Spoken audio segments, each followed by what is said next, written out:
You're listening to The Jacob Valk Show. He's breaking down the latest and greatest in sports as only he can. Follow him on Twitter at RealJacobValk. Here he is, Jacob Valk.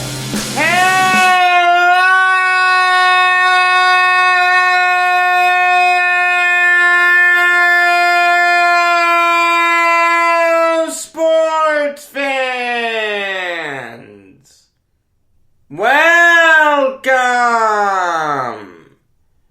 to another edition of the Jacob Valk Show. I am Jacob Valk. And like I said yesterday, this show is either going to be shorter than usual or posted a little later than usual. Without getting too far into it, I have somewhere that I need to be in the early afternoon, and I can't change that. But you may be asking yourself, why didn't I just record this show late last night? I couldn't do that. I wanted to watch the Nets. Nets Suns. The Suns are a good team. I never get to see them. I like watching Chris Paul play. I like watching Devin Booker play. I like watching DeAndre Ayton play. I wanted to watch this game. Now, granted, in the first half, that looked like a terrible decision. The Nets were down by 24 at one point. They were down by 21 at halftime. So at this point, truthfully, I turned the game off. I watched a recorded show that I had with my mom. After that, I was kind of tired. I wanted to go to bed. But I was following the game on my iPad. And in the third quarter, the Nets were chipping away at the Suns' lead. It went from 21 to 17, then 17 to 14. After 3, the Suns were only up by 12. James Harden and Tyler Johnson are stepping up here. They're not letting the Nets keel over here. Their fans have to keep the game on. So at this point, I'm already in bed. I have a TV in my room, so I turned the game on. I'm thinking, no way are the Nets going to come back. But they're at least making it interesting. I'll watch the fourth quarter. The fourth quarter was absolutely incredible. Sure, there's some bias here. There's no question about that. But the fourth quarter of Nets Suns yesterday was probably one of the best fourth quarters that we've seen this year in the NBA.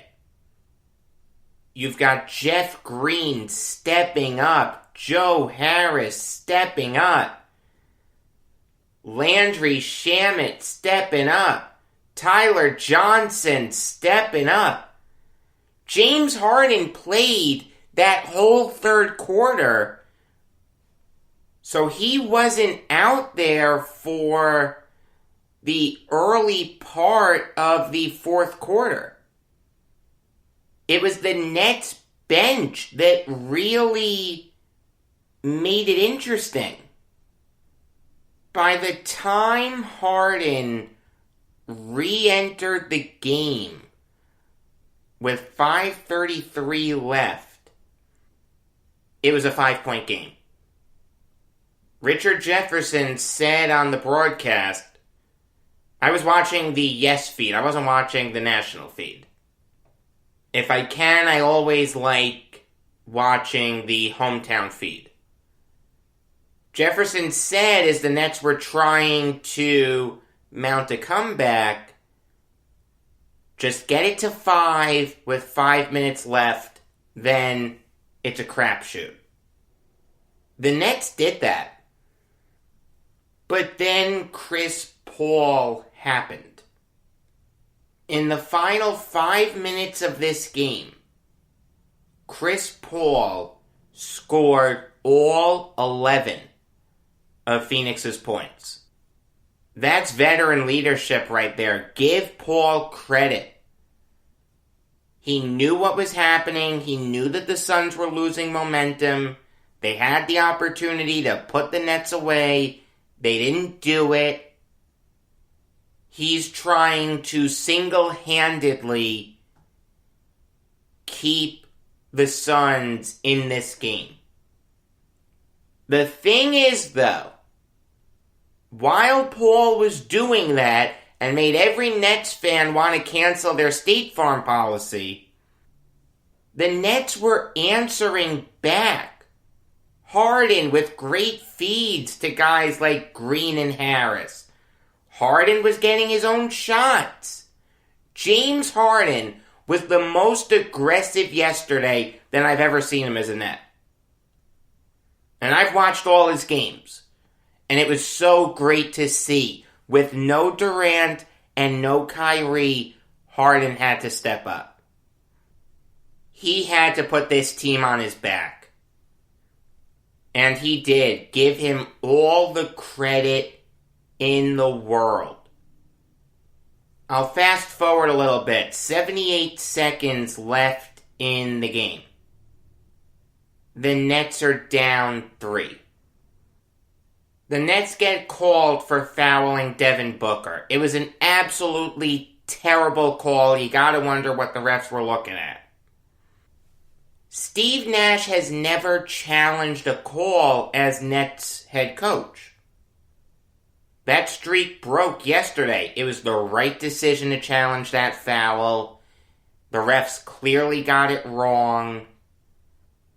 The call was reversed. So it's a jump ball at the middle of the court. Not exactly the most ideal of scenarios for the Nets. In a perfect world, it should be a side out. It is something that the Rules Committee is going to have to look at. But at the end of the day, it really didn't matter because Jeff Green won the tip. Green then made a bunny hop to make it a 1-point game.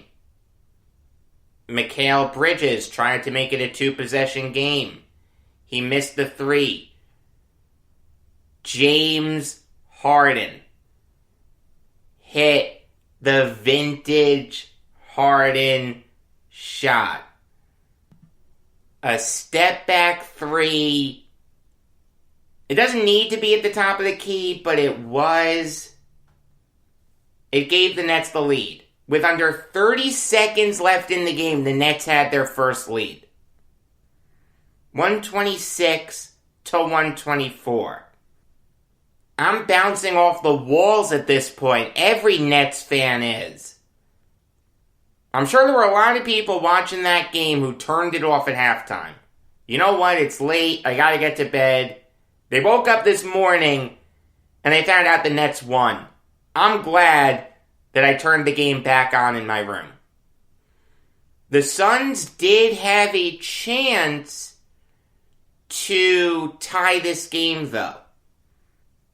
Landry Shamet is on Devin Booker at this point. All due respect to Shamet, recently he's turned his season around. He's really not the best defender in the world. And when you see Booker isolating on Shamet, that's really not the matchup you want. But Landry Shamet played absolutely perfect defense on Devin Booker. Didn't use his hands, used his body, threw his arms straight up. Booker missed the jumper. James Harden hit his 2 free throws. And the Nets snuck by. 128-124. 124. In a game, where the Suns led for all but 46 seconds in a game where the Nets were severely short-handed. No Durant, no Kyrie, no Andre Roberson, no Nick Claxton, no Iman Shumpert. The Nets found a way to win a game that everyone thought they were going to lose. My father said to me during the first quarter, Jacob, the Nets may not be the most exciting team in New York anymore. It could be the Knicks.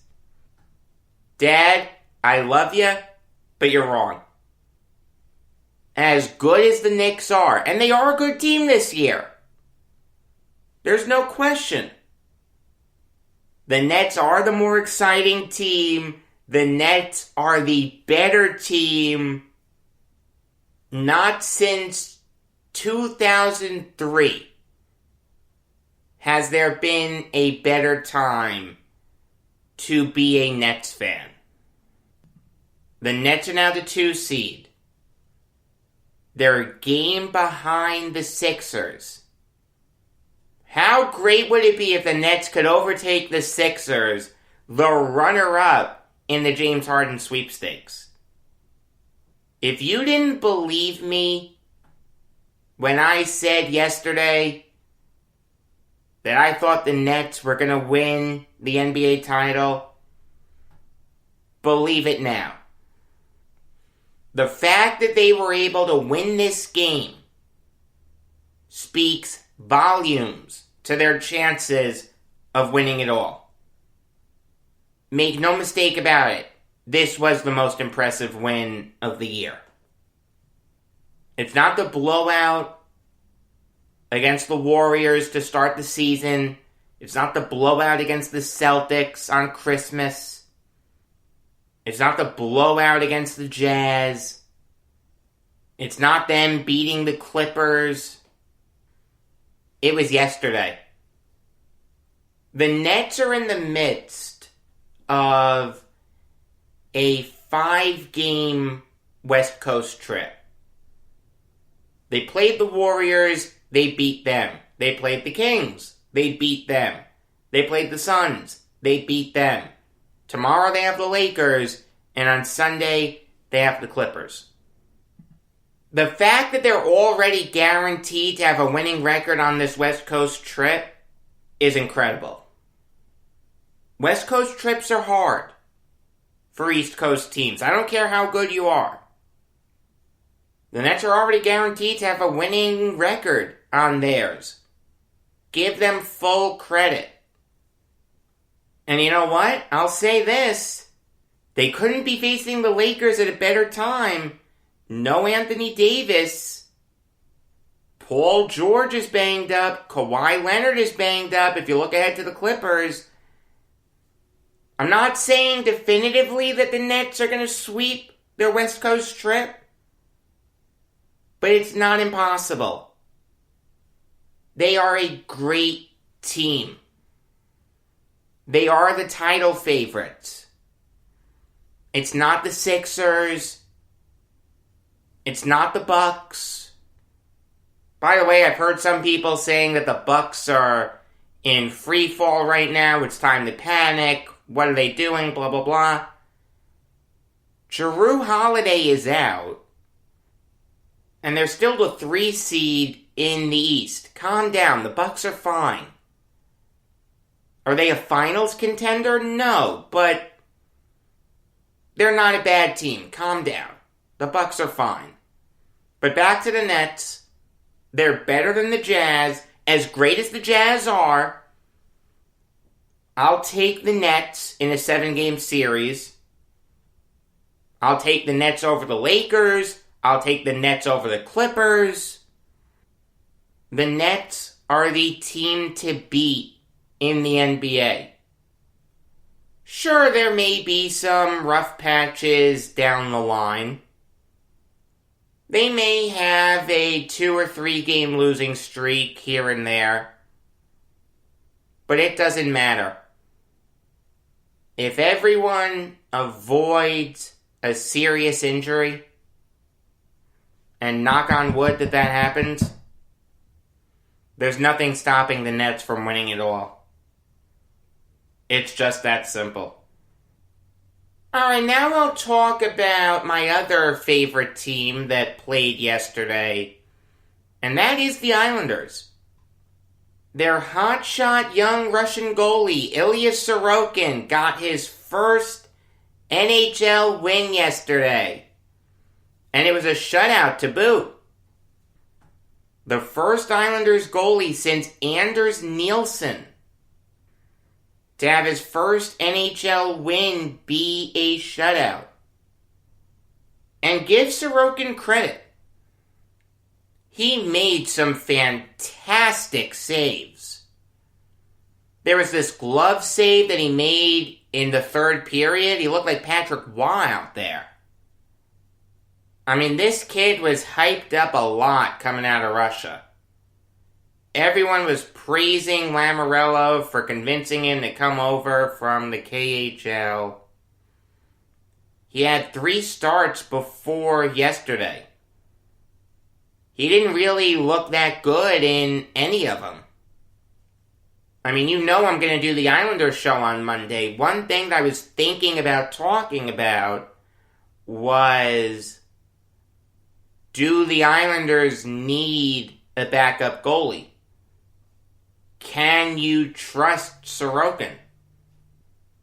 I'm backing off that right now.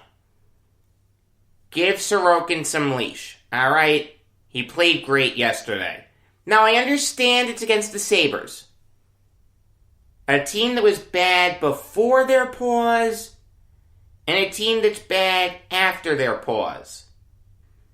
Their game on Monday against the Islanders was the first game they played since January 31st.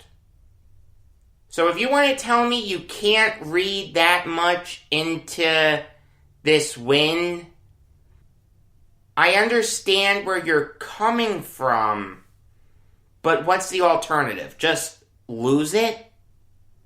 We all know what the headline would be. The Islanders can't beat a team that had 2 weeks off. They can't beat one of the worst teams in the league. Woe is me. I don't buy the argument. Were these the most impressive wins that I've seen the Islanders have? Absolutely not. If the Islanders go on a little bit of a dip, and again, knock on wood that doesn't happen, I don't want to hear people say, well, you know, they throttled the Sabres, Sorokin got the shutout. No, that's not going to work. But the Islanders are playing good hockey right now. They're on an 8-game point streak. They are second in the division. If the season ended today, they face the Flyers in the playoffs. You know, it's funny. I spoke to my buddy Nick yesterday, and I haven't spoken to Nick in a long time. Have I texted with him? Yes, but to really sit down and talk to him, haven't done that in a long time. It was really great to talk to him. He asked me about the Islanders. It's like, how do you feel about them? I said I think they're a good team. I'd be lying to you if I said I thought they were a Stanley Cup contender. Because I don't think they're a Cup contender. I don't think they're as good as the Bruins. I don't think they're as good as the Lightning. I don't think they're as good as Vegas. I don't even think they're better than the Blues, but they're a good team. And Nick asked me another question. He wasn't endorsing this. It was just something that he wanted to get my opinion on. If the Islanders can't win it all, do you want them to sell? I told him no. No, I don't buy the argument that if you're not good enough to win it all, you just blow the whole thing up. No, if you're a playoff team, get in the playoffs. A million things can happen. Sure, maybe on paper, you're not good enough to win it all. But on paper, no one expected the Islanders to get to the Eastern Conference Finals in the bubble. I've waited my whole life to see the Islanders be this good. Before Barry Trotz got to the Islanders, in my lifetime, the Islanders had only won one playoff series. Alright? I sat through some of the Milbury years. I sat through the Scott Gordon years. The Jack Capuano years. I have seen the New York Islanders play like garbage for far too long. I want to keep this group together for as long as possible and wring every last drop out of it. Could the Islanders make some trades? It's certainly possible. But as far as seriously blowing things up, no, I don't see that happening. Alright, now I'll give you some Mlb Vault Talk. And unfortunately, I have to start with another Mets employee being punished for sexual harassment. First Jared Porter, now Ryan Ellis.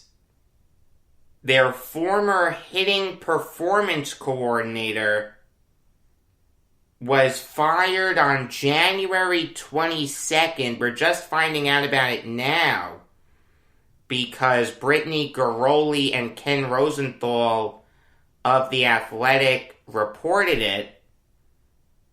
The reason the Mets gave was that Ellis violated company policy and failed to meet their standards for professionalism and personal conduct.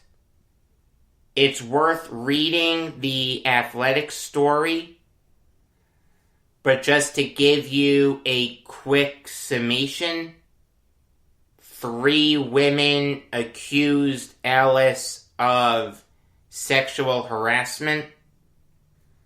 1 woman was told by Ellis that he stared at her backside all the time. If only I could have 15 minutes alone with you. And I want to put her up against a wall.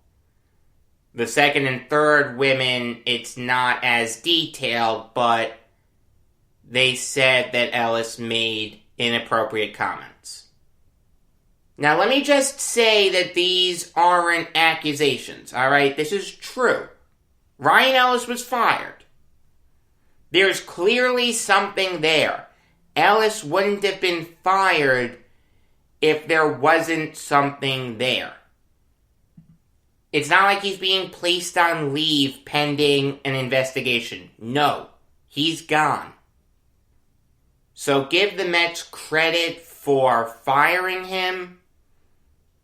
I really can't say I begrudge them for trying to keep this quiet. I understand why they did it. I understand the argument against it, but I understand why they did it. They just got through the Jared Porter situation. Now we're hearing that another employee did this. This is way too much bad publicity. Let's try to keep this on the down low. I understand that Ryan Ellis should be outed as a monster. I get that. Ryan Ellis should never work in baseball again. In fact, he should probably never work again. Let him spend his whole life on unemployment. Let him sell roadside corn. Let him pump gas for a living. Alright? The glitz and glamour of Ellis's work life is over. And that's the correct thing. But it does smell fishy that you sat on this for so long. You sat on it for almost a month. I'm not talking about the Athletic. I'm talking about the Mets. Hell, the Mets could have released a statement during the Super Bowl saying that this happened. And no one would have paid any attention to it. They would have said, wow, that stinks. I'll deal with it later, but let me go back to the game.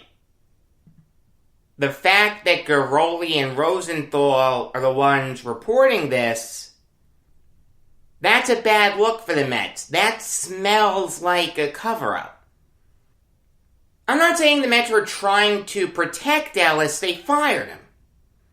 A true cover-up would be, let's bury these accusations, let's get rid of the women, let's buy them off, and Ellis stays. No, they fired Ellis. They did the right thing.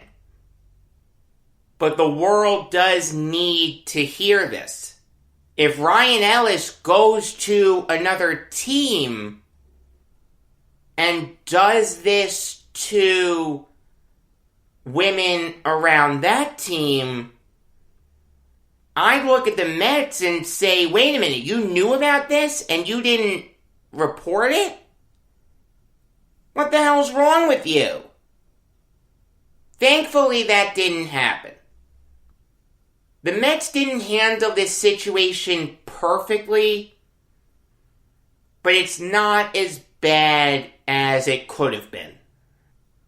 The one thing I'll say is, Sandy Alderson needs to be held accountable for this, alright? This is the third guy that he's been linked to.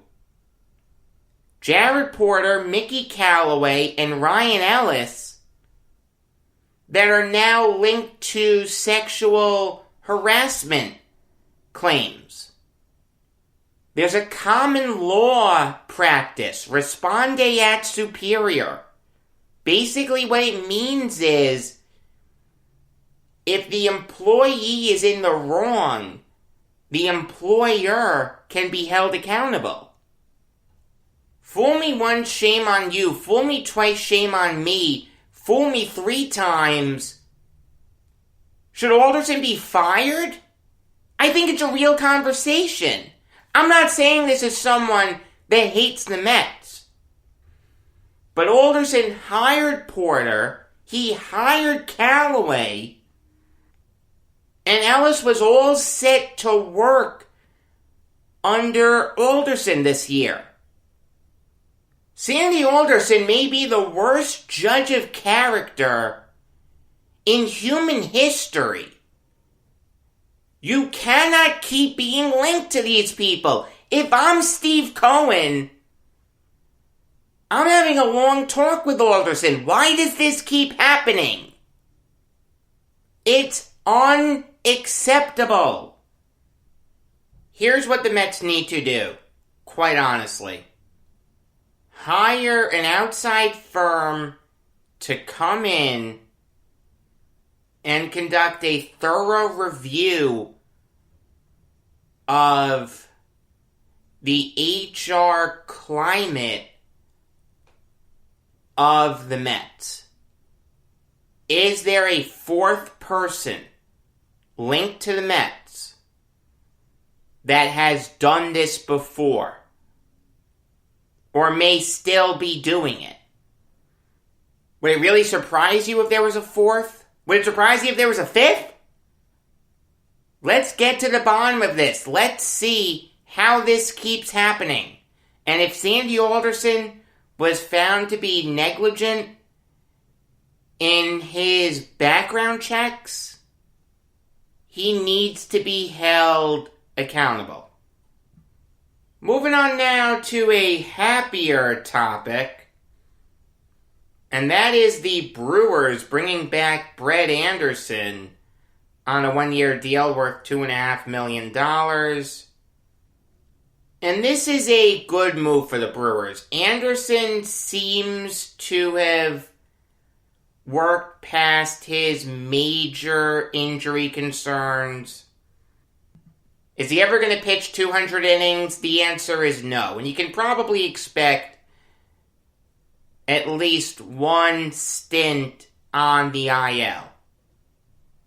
But you can plug Anderson in as the 5 starter and sleep at night. That's okay. No one can begrudge that. Last year he went 4-4 with a 4.21 ERA. The year before he went 13-9 with a 3.89 ERA for the Athletics. He's a lefty, and he's a good lefty. Doesn't strike a lot of hitters out, pitches to contact. Kind of similar to Jordan Montgomery in terms of style. But Anderson's not a bad pitcher. In fact, he's a solid pitcher. This contract is more than fair for him. It's very possible that he can open up the season in the Brewers rotation. And I have no problem with that. I think this is a good move for the Brewers. Moving on now to the Giants signing Aaron Sanchez to a 1-year deal worth $4 million. And this makes sense for the Giants. They've done this before, bring in these reclamation project starting pitchers. Namely Kevin Gausman. So it makes sense that the Giants would bring in a guy like Sanchez. A guy who once upon a time looked like he was going to be a great pitcher in this league for a long time. In 2016, he was an all-star. Went 15-2 with a 3 ERA. He had the lowest ERA in the American League. He led the majors with an .882 winning percentage. But then he started to get bitten by the injury bug. Had a bunch of injuries. His career went south. In 2019, he went 5-14 with a 5.89 ERA. This is probably his last chance. If he can harness the talent that we all know he has. Once upon a time, this guy was a very highly thought of prospect.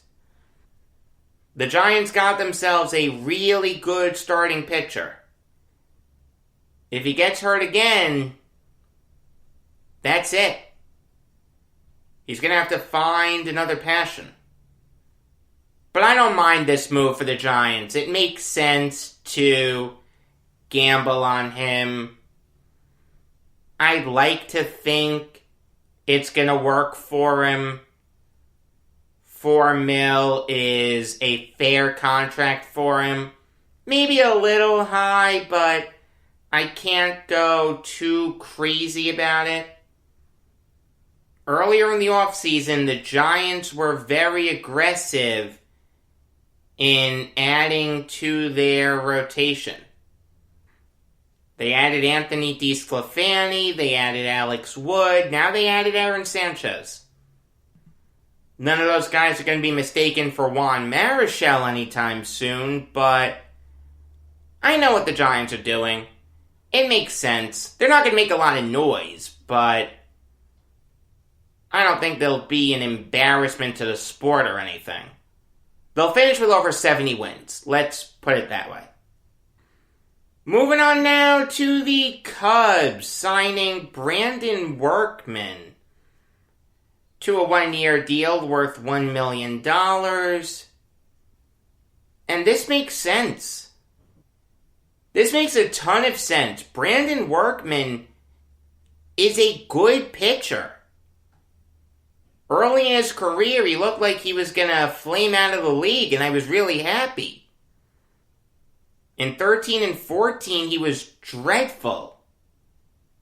Went 7-13 with a 5.11 ERA. He didn't pitch in the majors in 15 and 16. Then he resurfaced in 17. Strictly came out of the bullpen and turned into a really good reliever. In 2019, he went 10-1 with a 1.88 ERA and 16 saves. Last year, he had a bad year. Went 1-4 with a 5.95 ERA. 60 games. I have no problem with the Cubs taking a chance on him. $1 million is a very worthwhile gamble for him. The Cubs don't have a great bullpen. Craig Kimbrell doesn't scare me anymore. Rowan Wick and Jason Adam are solid pitchers, so is Dan Winkler. But that's pretty much it. Workman could go a long way towards solidifying the front end of the Cubs bullpen. Good job by them. So last week, I talked about Billy Conigliero. And I told you a story about how he got a start in Game 3 of the 1973 ALCS because Angel Mangual got hurt. Well, in an incredibly, eerily morbid coincidence, Angel Mangual just died. He died yesterday at the age of 73. Look, was Angel Mangual a great player? The answer is no. But you know what? He was a solid backup outfielder for one of the most underrated dynasties in sports history. No one remembers this, but the Oakland Athletics of the early 70s were a juggernaut. From 71 to 75, they won the AL West each year. From 72 to 74, they won 3 straight World Series. They had an incredible assemblage of talent. Reggie Jackson, Bert Campaneris, Sal Bando, Gene Tennis, Vida Blue, Catfish Hunter, Raleigh Fingers, Ken Holtzman, and they had a very smart owner in Charlie Finley. Mangual played a big role for those teams as the backup outfielder. He came up with the Pirates in 1969. Didn't do much, only played in 6 games. Spent the entire 1970 season in the minors. The Pirates decided to trade him to the Athletics for Mudcat Grant. Mangual found a home with the Athletics. In 71, he finished 3rd in AL Rookie of the Year voting. He had 286 with 4 homers and 30 RBIs. For whatever it's worth, Bill Parsons finished 2nd, and Chris Chambliss won Rookie of the Year that year. I didn't know this. Thank you, Wikipedia. On July 9th, 1971, Mangual hit a walk-off single in the 20th inning to beat the California Angels. to end the longest scoreless game in American League history. The year after that, the Athletics wanted to give Mangual a starting spot in the outfield. They decided to trade Rick Monday, very good player, for Ken Holtzman. In a bubble, the Athletics won that trade because Holtzman was better than Monday. Holtzman played an integral role for that World Series winning team. Mangual really didn't, though. He had .246 with 5 home runs and 32 RBIs. He did have his best moment in baseball, though, in the 72 World Series. In Game 4 against the Reds, the Athletics started the bottom of the 9th down 2-1. Pedro Borbon got Mike Hegan to ground out, 1 away. The Athletics go on a little bit of a rally. Gonzalo Marquez gets a single. Clay Carroll comes in. He gives up a single to Gene Tennis. He then gives up a single to Don Mincher. Runners on the corners, 1 out for Mangual. He hits a walk-off single to score Tennis, win the game for the Athletics. They took a 3-1 series lead. The Reds did force a Game 7, but the Athletics won 3-2. The Athletics decided to make a move in advance of the 73 season. So they traded Bob Locker, a pretty good reliever for him, to the Cubs for Bill North. That trade worked. North was a really good outfielder for the Athletics. Incredible speed. Look, Mangual wasn't a starter. He should have never been a starter. You know what? That's okay. Some players just aren't cut out for it. But as far as being a utility guy, let me tell you, you can carve out a solid niche for yourself as a utility guy. And Mangual did that. He won 3 World Series. Good guy in the clubhouse. Got along with everyone. Yeah, it'd take you a while to get to Mangual if you're talking about those old Athletics teams. But Mangual has 3 World Series rings. And no one can take those away from him. May he rest in peace.